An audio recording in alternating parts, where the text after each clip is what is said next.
Hello, I'm Dr. Bart and I'll be your product management teacher. This is a very special video for me. This channel has somehow reached 1000 subscribers. It took 6 months? Yeah, something like that. And well, I'm thrilled.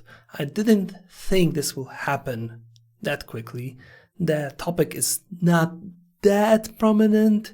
I'm very focused on educational videos, but still, the 1000 subscribers is down below and it keeps growing, and really thank you. It really motivates me to, continue working. To celebrate the occasion, I have spent an hour of time with my course students to conduct a mock interview. I wasn't sure how it will go through, but to my big surprise, I managed to recall the most tricky questions I've ever encountered during my recruitment days, and was happy to help two students to be ready for the difficult world of, job interviews. So spend the next hour to listen to the questions and the answers and my feedback, and I'll make sure to do more of those in the future because, they were really, really insightful. So make sure that you watch the whole thing, that you will learn on what to expect during a product management interview. And if you have any questions, sound them down in the comments, reach out to me on LinkedIn, and I'm here to help. I'm here to see you become a great product manager. And without further ado, let's jump to the mock interview. Thank you. This is a mock interview recording on, what do we have, September 11th, I guess? No, 12th. Well, time flies when you're having fun. So I have a mock candidate with me, and I'll be asking him few questions. Maybe another one will join during that. But this will be learning on how to focus during a job interview. I will treat this as if my candidate would actually want to join my team at Skype. And I actually am looking for someone to join me right now and help me out with my two teams. But for now, let's just make it a practice round. So, candidate, are you ready? Yes, Bart. Okay, great. So tell me about your career up to now and why do you want to become a product manager, and who is this mysterious product manager for you? Sure, Bart. Let me talk about myself.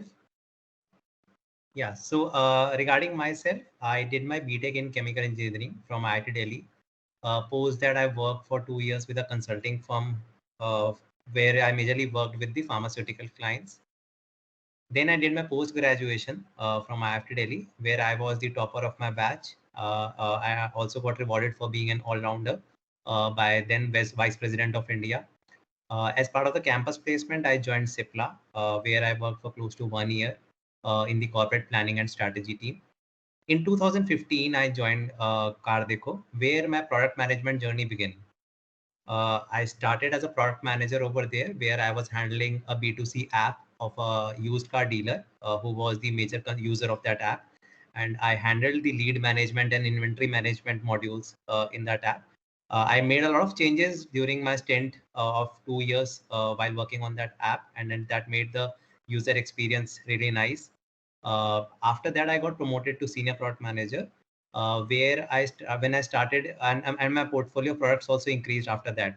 So I started handling almost 13 products after that, which were basically categorized into three parts. One was the B2C app that I was handling earlier as well.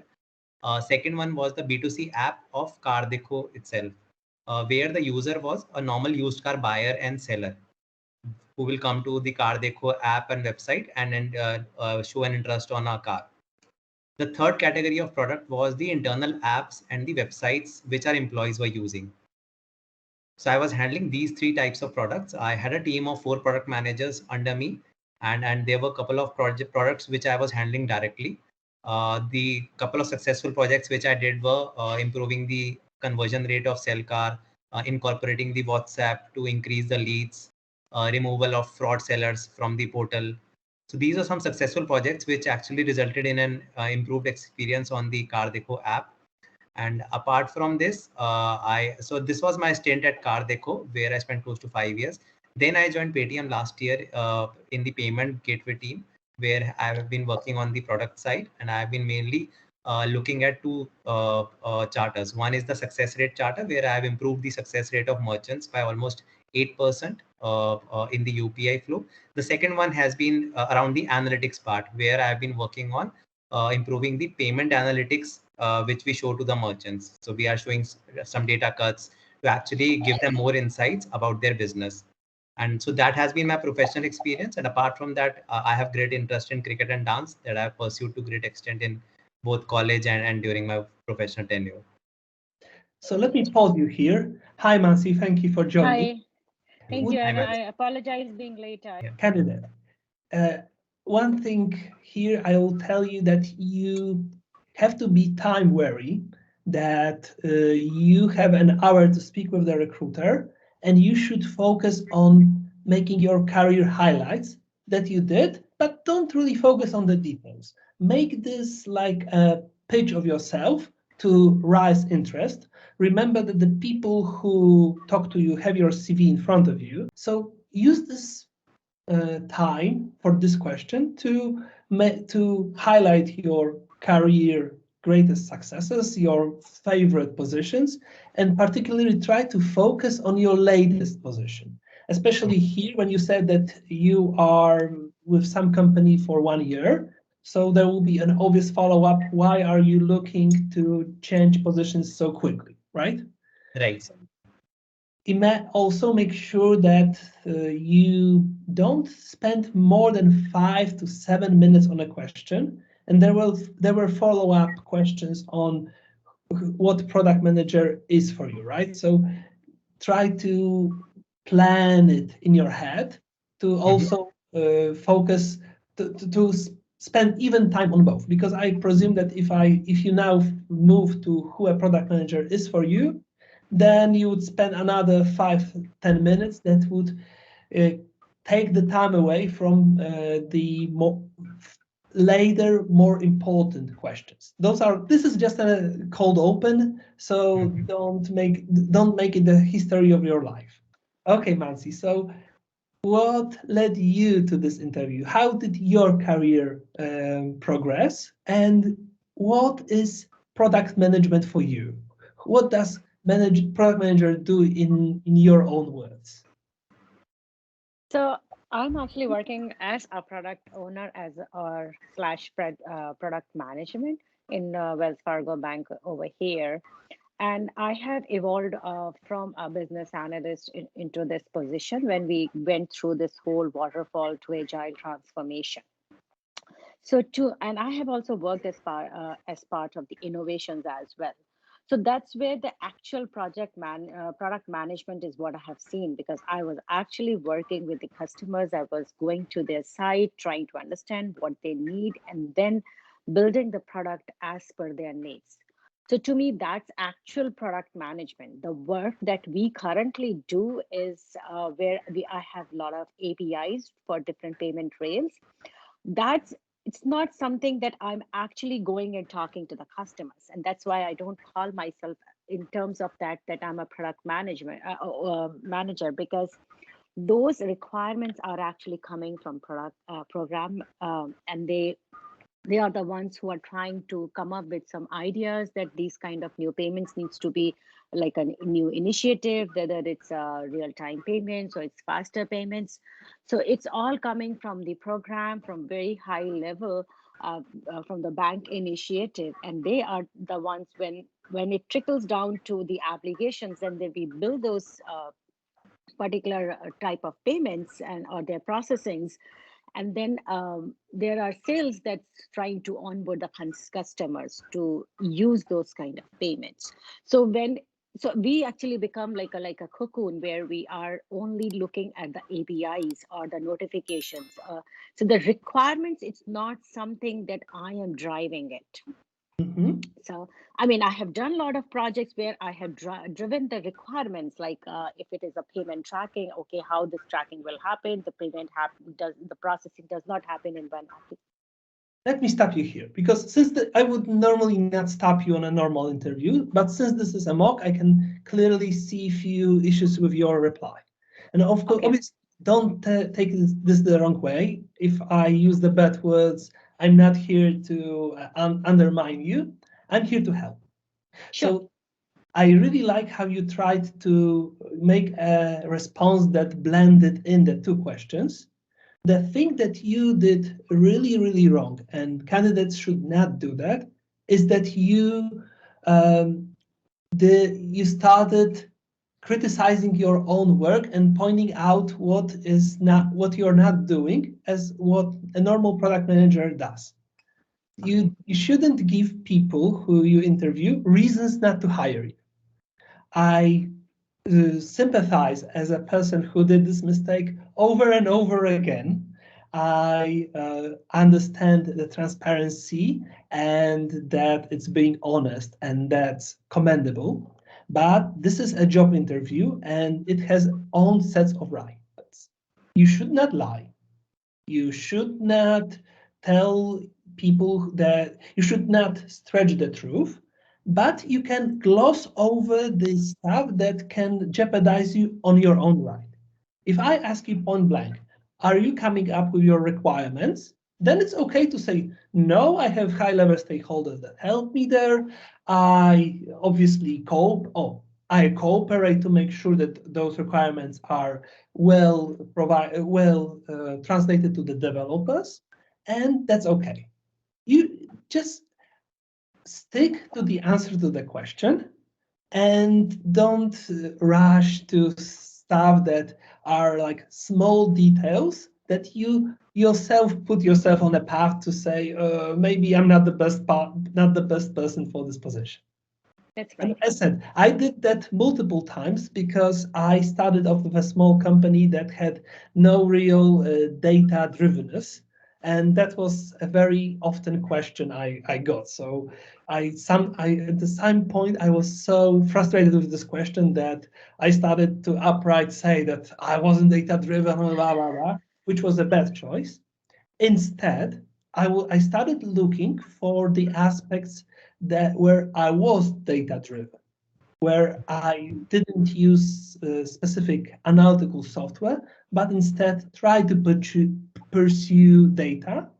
And if that wasn't enough, I also used my education where I tried to prove I am data driven and have some data driven experience.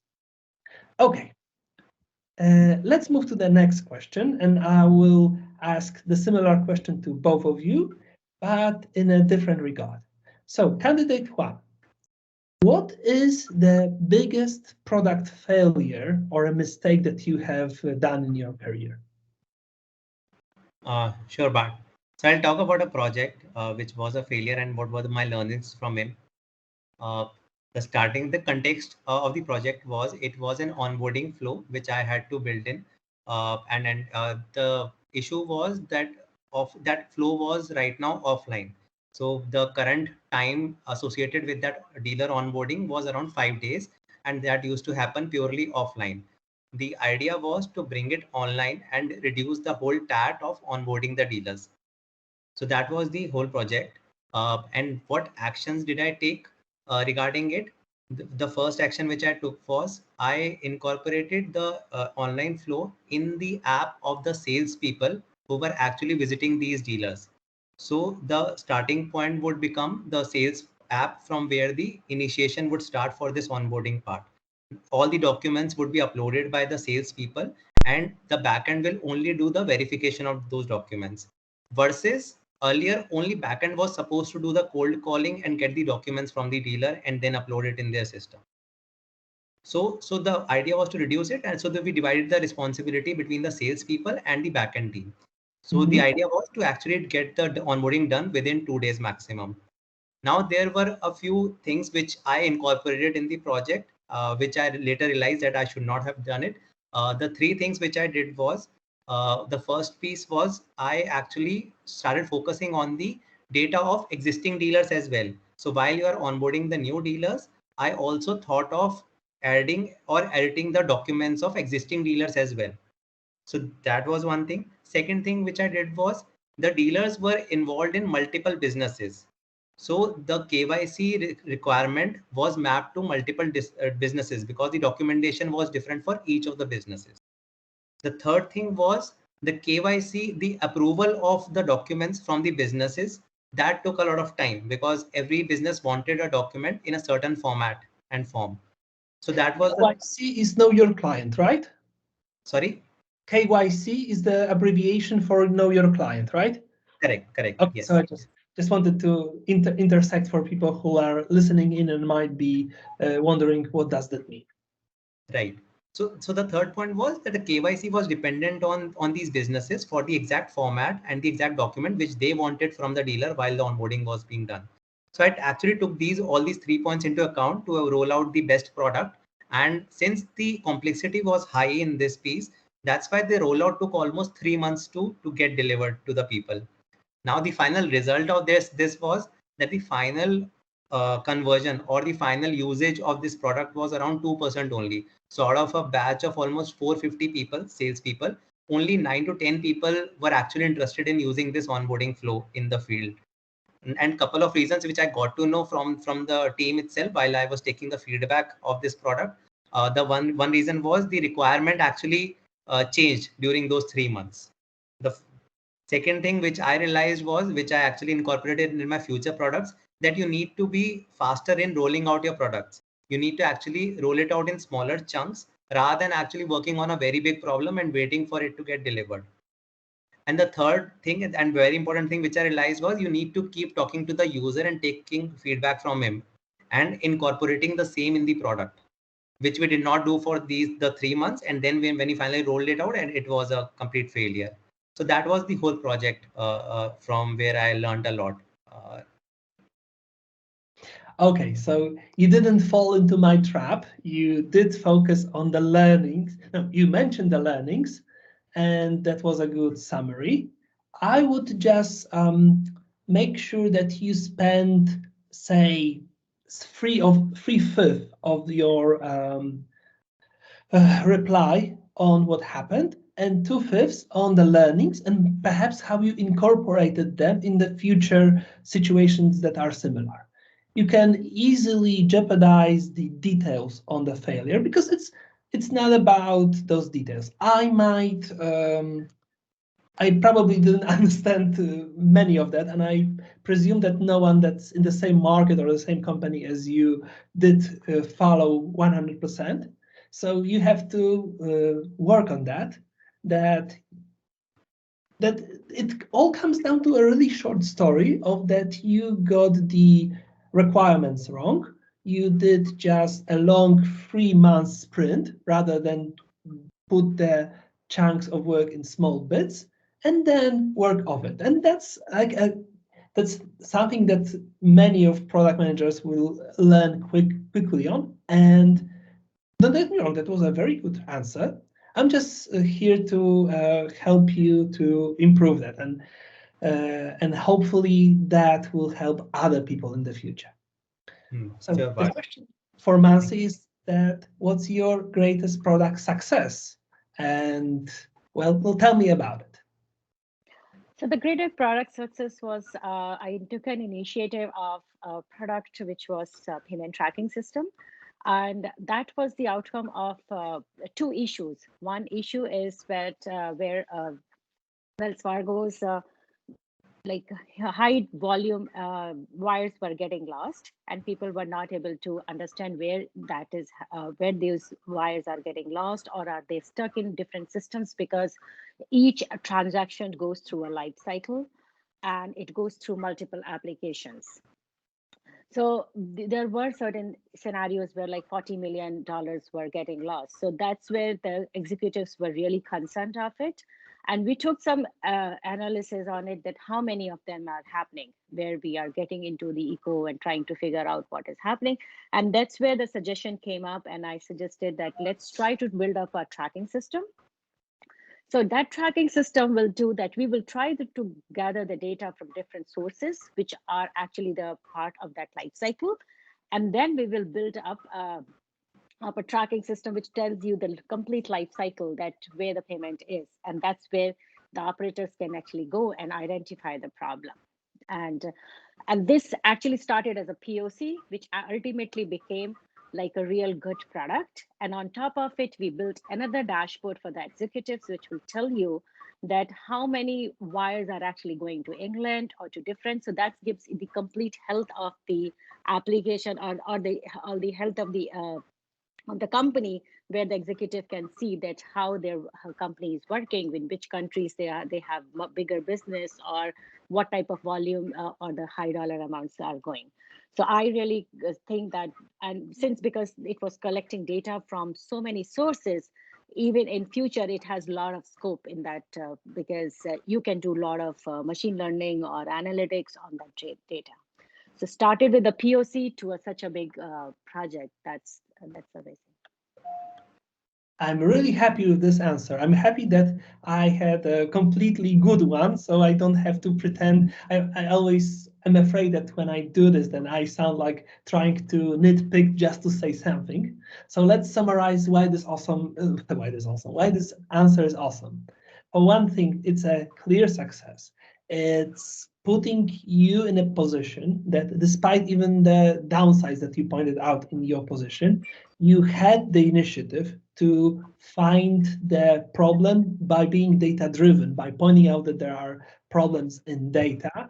And it's really awesome. It encapsulates many of the features of a great product manager, and it's a real story. No, nothing to add. Keep it as your success story. You will probably hear this question often in your manager interviews. Okay, so let's flip the order, and another question to you. Did you ever have a conflict with your high-level stakeholder about a project's requirements, and how did you resolve it? Sure, Bart. So, no, that's for Mansi. Okay. Oh, sorry. Yeah, because I said we're changing the order to this time. Yeah. Oh, okay.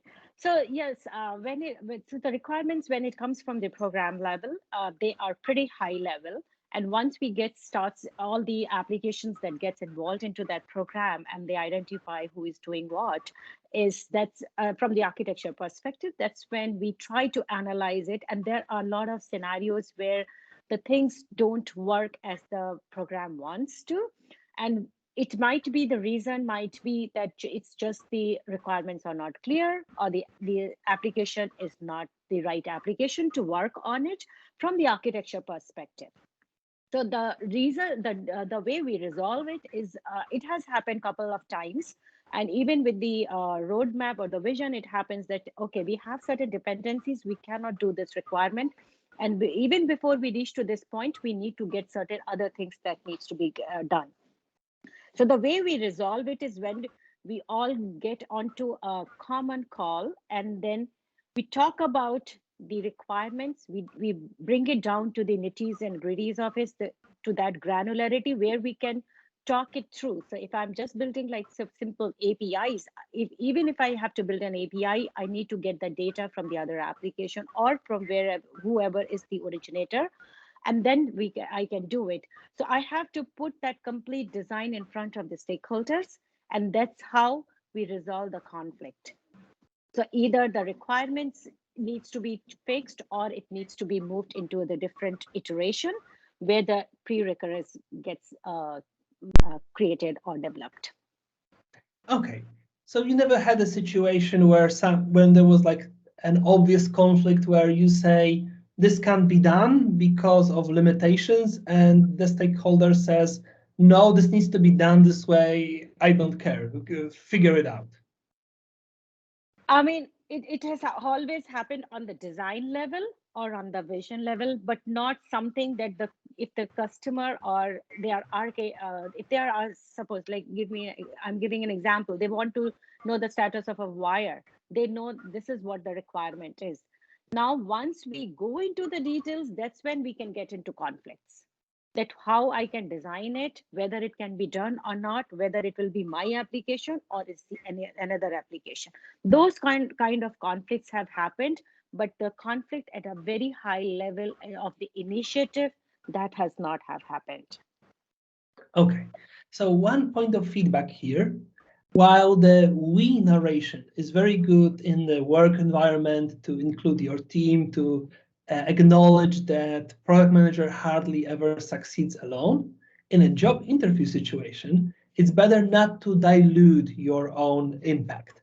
It's Okay. it's my lead, it's me with the help of my team, but the I narration makes you sound more confident, Okay. and it's easy to identify that you are the um, important part of that machinery. I mean, again, in the work, it's we narration. At the job interview, show confidence, show leadership, and don't be afraid to take charge, right? Okay, candidate one. It sounds like a dating show now when I'm saying candidate one. Uh, Tell me, the great product managers are usually excellent communicators. How do you organize your communication to make sure that the stakeholders are well informed? And what's your favorite way to make sure that the product progress is well known and transparent throughout the company? Sure, but I'll try to answer it in a structured way. Uh, Now, regarding the communication, as you know, that this is one of the most important thing in the whole product management journey. And the various stakeholders which I deal with on daily basis, that includes, one is the business team, one is the sales team, the other one is the development team, design team, QA team, mobile team. So these are the 6 stakeholders that I deal with on daily basis, and obviously the number one or the seventh one is the actual user of the app or the product which I'm working on. Now, while I'm working on the communication piece, so starting from the first part where we are just ideating the product, and we are deciding what we need to do in the roadmap, or we are discussing the same with the business. Once we have actually outlined the product roadmap for, let's say, for next 3 months, or maybe for next sprint. Now, as soon as we have figured out that, okay, this is something which we need to do, we pass on the communication to the business through email, get their sign off on the things which we which we have discussed so far as minutes of meeting or whatever. And then once that is done, we sit along with the development team, QA team, everybody, all the stakeholders which are involved, to communicate what exactly needs to be done in the upcoming sprints. And obviously the same thing would be done in the user stories, in the Jiras as well. All it will be clearly mentioned in the list of our backlogs, and that will be labeled as the current sprint if we have actually planned to pick them up in the upcoming sprint.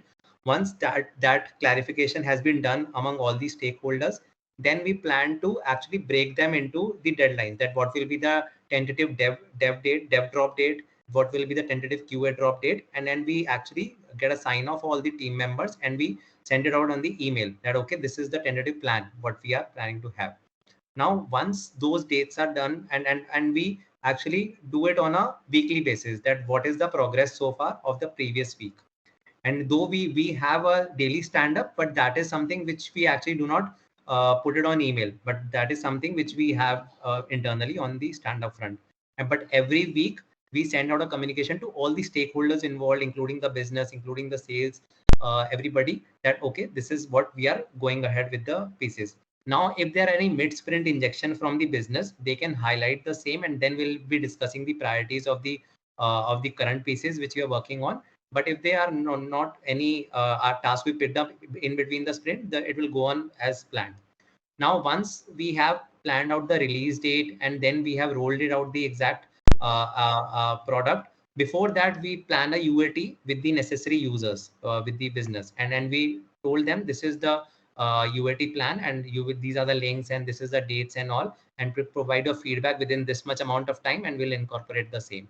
Now, once that is done, then once we get a positive feedback and sign off, we actually release the product. And then on weekly or fortnightly basis, we try to measure the products, that what we have rolled out so far, what were the metrics defined against those products, and what has been the achievement so far. And that we share it with all the stakeholders, that how well or how bad we are doing with respect to each of the products. So this is how we actually communicate. Okay, so again, the we narration is not the best one here. Okay. Now, I think that in your specific situation where you already have the team of product managers under you, it would be great if you could focus on how you collect those information. Does your team communicate on its own, or are you collecting that and creating the communication, well, a single communication based on what they updated you? What else here? Maybe you can also say, which would be very interesting to hear, that you, as a high level PM, delegate the communication because you have more important things to do than update on the sprint by sprint basis, or at least make sure that to say, this is how I work now because I'm high level. I have to make sure that the management is informed and the users, like the main newsletter, but the day-to-day progress is being delegated. It would be good to separate those two, right? Okay, let's ask this question. Say in your organization you are being promoted to higher level. You are now in charge of all the job that of your current manager. What are the changes you would have made to that process? And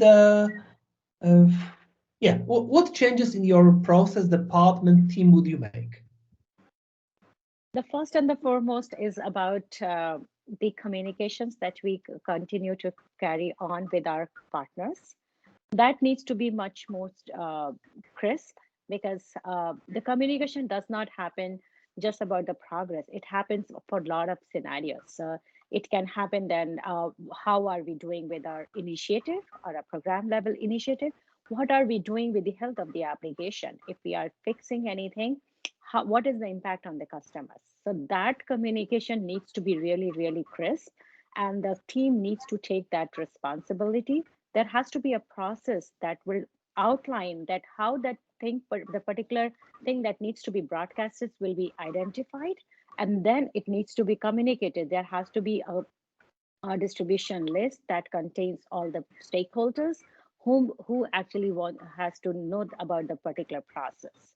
So that's one. Communication is very, very important, because we have there has been scenarios where I was bitten by it. The communication was not very crisp, and people were still wondering whether are they impacted or not. So that's something that I'm actually doing in my team right now. The other is about delegation. So even if I mean, being a leader, I cannot do each and everything, and especially I can't work on the granularity of the projects. I have to have a very crisp process that if I am delegating it, things needs to be done, because as a leader, I can't go and review each and every work. If I have to review it, I will better do it. So there has to be a process that how that information needs to go in and needs to be reviewed. So there can be a process of revisions, and that process needs to be very, very strong. So then the actual the crisp of the or the crust of the information is not lost, and it should be very well documented and very well aware, because these applications can go for years, and that particular information should not be lost. Okay, that was actually a trap question. You avoided the trap by an edge of the sword in the first story, you didn't in the second. What do you think the trap was? Okay, the trap is, because my next question is, what did you do in your current position to mitigate those issues? Which you did mention at the end of the first story. There was no such element in the second. So the best answers here is that you see an issue, you tried to fix it, it was unsuccessful for reasons, and it's okay. You are not in the position to make those changes. You can try to be an ambassador, you can raise it, and you think that this is priority, that you in charge would have heard your own feedback. But if you just see that this is the trap, right? You can say that I see issue 1, 2, 3, and then what did you do about those 3 issues?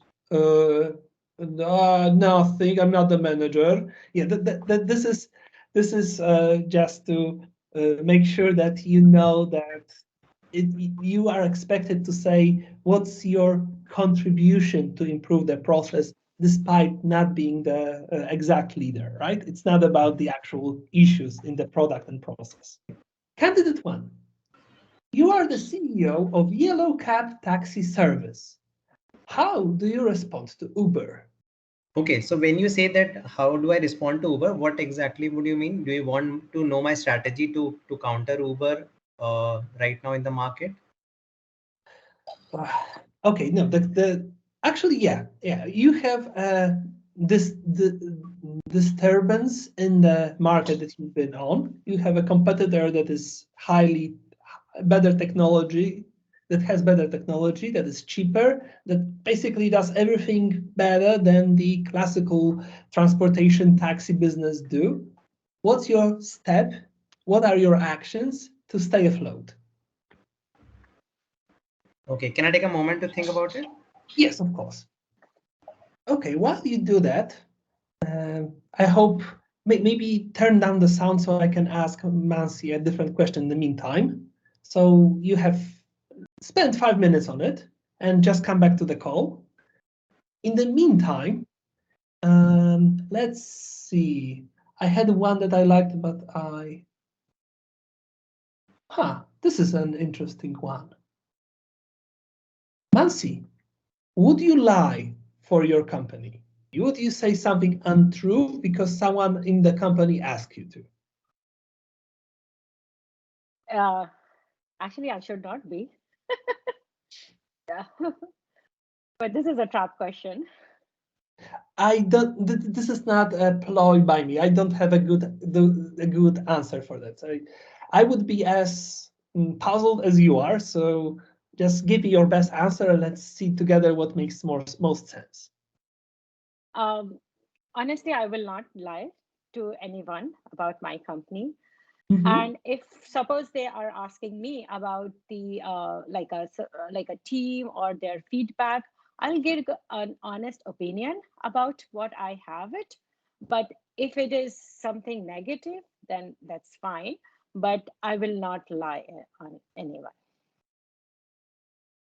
How about in a situation where you know that there was an issue, bug that lost your clients a lot of cash, and company tries to keep it hidden so no one finds out, and perhaps you will survive this crisis just by keeping keeping quiet. How would you react in this situation? Do you think it's better to keep the company afloat, or it's better to tell the truth to the clients regardless? And what do you... It again, yeah, it depends on what authority I have. Am I communicating with the clients? If I am the one going and telling them, then again, if for the benefit of the company, for the loyalty of the company, I should not be. And that should be an exit decision, that how they want to communicate to the client, and in order to save the goodwill of the company. So if keeping quiet makes things, does not affect the company, then I think that's the best choice. Because if I'm working for a company, for me, the loyalty comes first. The goodwill of the company comes first. I know we are all about customers, and we've always put customers on the in front. But again, if such kind of scenario, then I think my loyalty will fall on my company first. Okay, I think that's a good answer. I mean again, there is no good or bad one. There is a high scale of grayness here. So being an answer that keeps you in the gray area is a good one, I think. Now let's let candidate one work a bit more on his questions. I see that it's still being worked on. And I have a typical question that I've heard about. I've never encountered it, fortunately, because I hate the very concept, but I'm wondering about your reaction. Tell me, how many iPhones are used in Europe at the moment?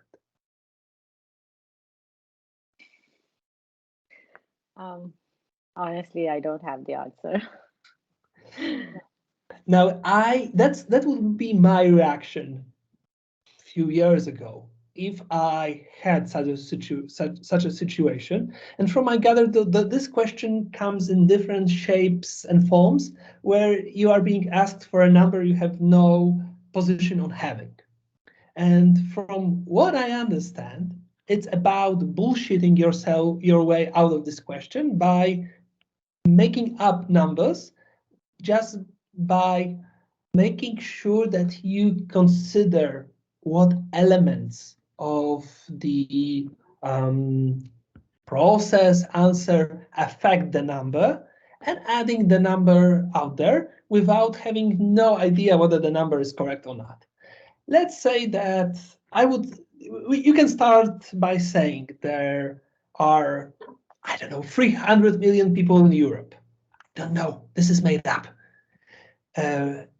Europe, there are on average, everyone has more than one phones. So let's assume that for the East, let's say that we have 300 million phones on the market. So as far as I know, 30% of that are iPhones based on the last year's sales digits. I have no such numbers. I think I know it was 30%, but I might as well said the different number, but making sure that iPhones are just a part of a bigger scope. So it can't be 50%. Because there are too many Android phones with different producers, and 30% sounds about right. So then you say that I estimate that there are 30 million 100 million iPhones all over Europe in different versions based on that. And that can come as I said, this is a recurring question that you can be asked. It's then a slightly longer deduction process, but basically you make up numbers to start some high level and then go down to come up and estimate the actual number. This is not a question about the actual figure. This is a question of how you would deduce it. Okay. And you can now say that you are making up those numbers. It's okay. It's not to show the confidence that you are that you know those numbers and you just are confident enough to present them despite they are false. And you can just say you're estimating and start with high-level estimation that makes sense, and then go your way down to the actual answer.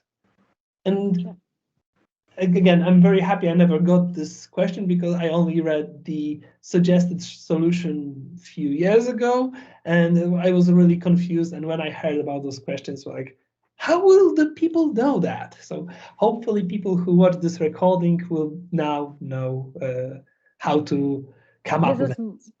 Maybe it might just to test the analytical skill of the candidate, probably. Yeah. So, candidate one, how would you save your taxi business? Sure, Bart. So, Bart, what I've done is I've actually structured it into parts. First, what I've done is I've identified the users on whom I'll be focusing on. Then I've actually listed down the use cases of a particular user segment. And then I've tried to list down the solutions against those use cases. And then we can prioritize a solution among those solutions. And then we can try to implement the same to actually counter the current problem which we have in the market of Uber. Now, the first thing that I've done is I've assumed that since we are new into the market, our business objective would be to increase the user acquisition first, versus the already existing competitor in the market, which has already established its presence. So Now, you're not worried that the clients will leave you for a cheaper solution? so right now, what I've done is I have actually taken this as the business objective. That there could be a couple of business objectives, whether I want to actually increase the users, I want to increase the engagement of the existing users who have moved to some other cab services. Oh, okay. So these are some objectives out of which I have assumed that I can focus on the acquisition part. Mm-hmm. If you want, I can change my strategy Okay, also. no. I misunderstood you. That's okay. Okay. Now I've listed on the typical users who will be using these cab services. One would be office professionals who will be using it on a daily basis. Someone in the range of, let's say, 25 to 40 years of age, who are actually going to the office and they don't possess a car. So these people will be a regular user of cab. Second would be frequent travelers, like the college going students who don't have a car from their parents because they are yet to get the license, or people like that. Then they might be using cabs on let's say frequent basis, on a weekly basis or on fortnightly basis. Then there are elderly people who might not prefer to drive. That's why they might use these cab services. So out of these three set of users, I think the majority percentage of users who will be using the cab services would be the category one, who are actually the daily travelers. And those are my focus users for this exercise. Mm-hmm. If that sounds good. No good or bad answer. It's about Okay. your process. Okay, then what I've done is I've actually tried to list down the pain points of these users. That what exactly would why they would be actually switching to some other user, or why they are not happy with the current set of cab services which they have. The first use case is that the time taken to find a cab, that is on a higher side, because that tests their patience. Second use case I have is that the overall cost which comes down to them is very high. So that's why they might look for some other cab service. Third one is the car which comes to pick them up, that is not comfortable in the trips they have taken so far.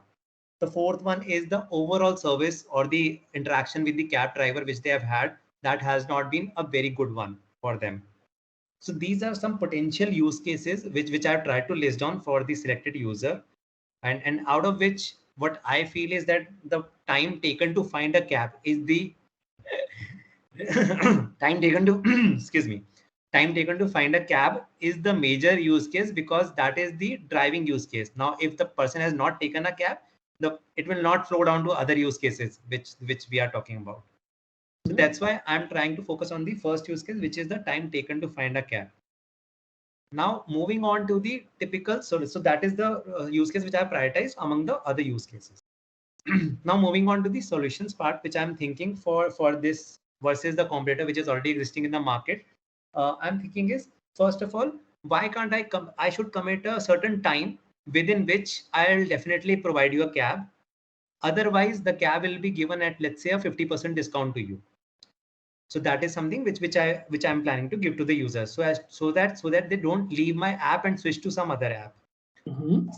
Second is, I plan to increase the supply of cars in the areas which have seen a higher time booked while booking a cab. So I'll actually look for areas in which the user has taken a lot of time in booking the cabs. Then I'll actually incorporate a game while I'm taking the time for the user to book a cab. So the user can play a game while we are booking a cab at the backend. The benefit of that game would be, there would be certain benefit attached for the user. Either the user will get some discount or a cashback, or some small goodie for future discounts in the upcoming rides. But at least the user would be involved in that game while we are booking rides at the backend. So yeah, so these are like three solutions which I've listed on so far. Now, out of these solutions, I think now if we just talk about the pros and cons of these three solutions, the first solution which I Maybe let's pause it here because I have a lot of feedback. I'm about to be forced out of the call, and I want to tell you that I don't think that this was the best solution possible. First of all, you focused on your business and why people would use other services like this, including other taxi business that you mentioned specifically. And instead, you are asked to battle specific competition. So, what I would suggest doing, I mean, no good or wrong answers. I humbly say that I might be wrong and you might be right here. We are the same PMs. But if I would be interviewing, I would expect you to identify the benefits of Uber over your yellow cab company. So that would be the technological convenience, lower prices, fact that you can easily scale the fleet without internal costs, and then knowing your disadvantages, look for solutions that can come with you on par or uh, address different segment of the market. For example, like my taxi service, I think it's called something different than my taxi now. I need my phone to check. Never mind. There is a taxi service that answered the Uber with a similar app, so they matched the convenience. However, they also played on Uber's downsides, which is the fact that the drivers are not professionals. They don't always have the best cared cars, so they provide um, the quality that Uber can't match at a similar price, but it's all risky for Uber and yourself because those lower prices are usually uh, trash prices or trash dump prices. I mean, they don't earn a buck. Uber for the longest time is living off investment money, and yellow taxi usually won't be able to get this kind of discounts. So this is where I'd be looking for decreasing the internal costs and making sure that unlike Uber, I can offer maybe not the same price, but the price that is slightly higher, that keeps me afloat, and at the same time provides better quality and better service. This is how I would approach that, given how the question was structured.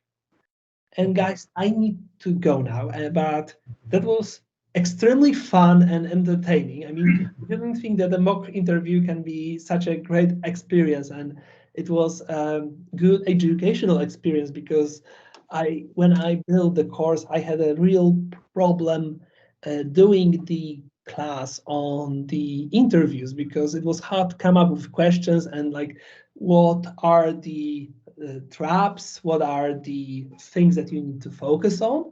And now, just with an hour spent with you, I can see how much better I could have done with that particular class. So thank you very much. I hope to do it sometime in the future, maybe once a month, maybe once in 2 months. My calendar is very full, but I think that this was extremely beneficial and had a lot of quality. I'll be super happy to put that on my YouTube channel.